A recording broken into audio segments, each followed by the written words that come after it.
Yes, it took quite a bit of pressure, and I know that Paul Connington recently had put a lot of pressure on Mr. Gilmore as well to meet with the family. And funnily enough, the day of the meeting was exactly 7 months since Matthew was found dead in the apartment. Now, again, we know there's something wrong. You want to get the case reopened. How did the meeting with Eamon Gilmore go? The meeting was it was very direct. We certainly got the key points that we needed to get across to Mr. Gilmore.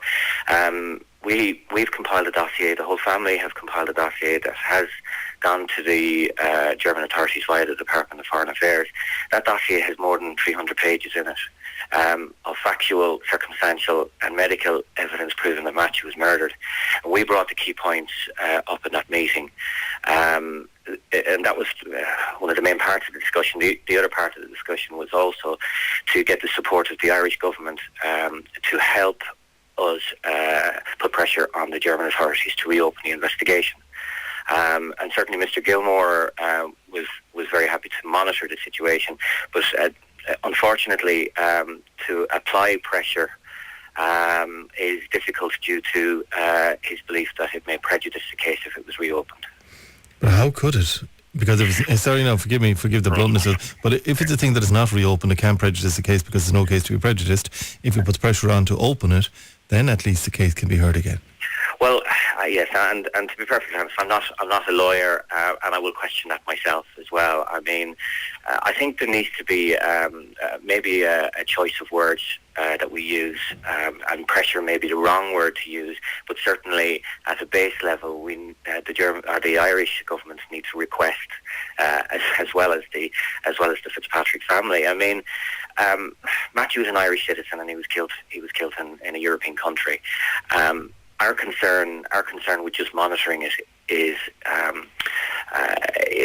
leaving ourselves in isolation. So we have got to go through all of this on our own. And one of the questions that I raised in the meeting was, will the German authorities listen to the voice of a family in the west of Ireland looking to reopen an investigation, a botched investigation?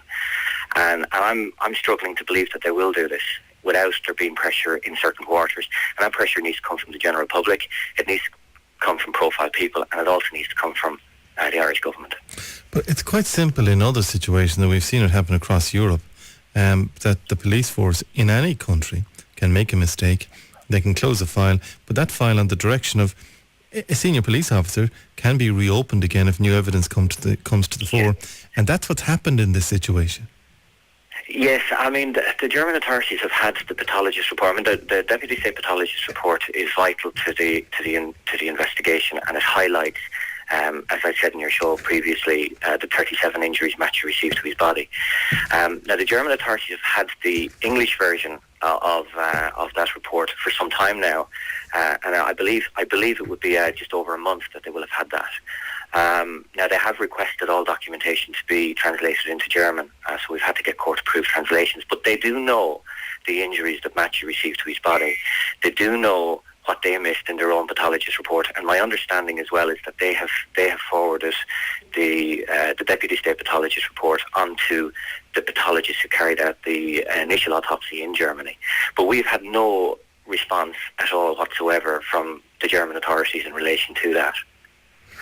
So Eamon Gilmore stopped short really of what you wanted, what we wanted him to do, and what you wanted him to do, and the family wanted him to do. So where does it go from here? Does it just sit? The dossier, you say, will be passed on by the department to the German authorities, and then that could sit again?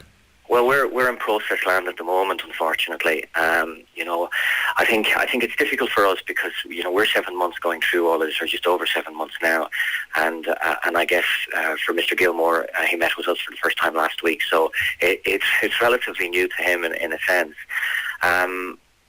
We have no idea how long that the German authorities are going to sit on this.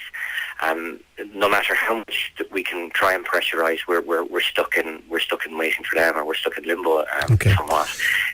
So, and with August coming up, it's never a good month.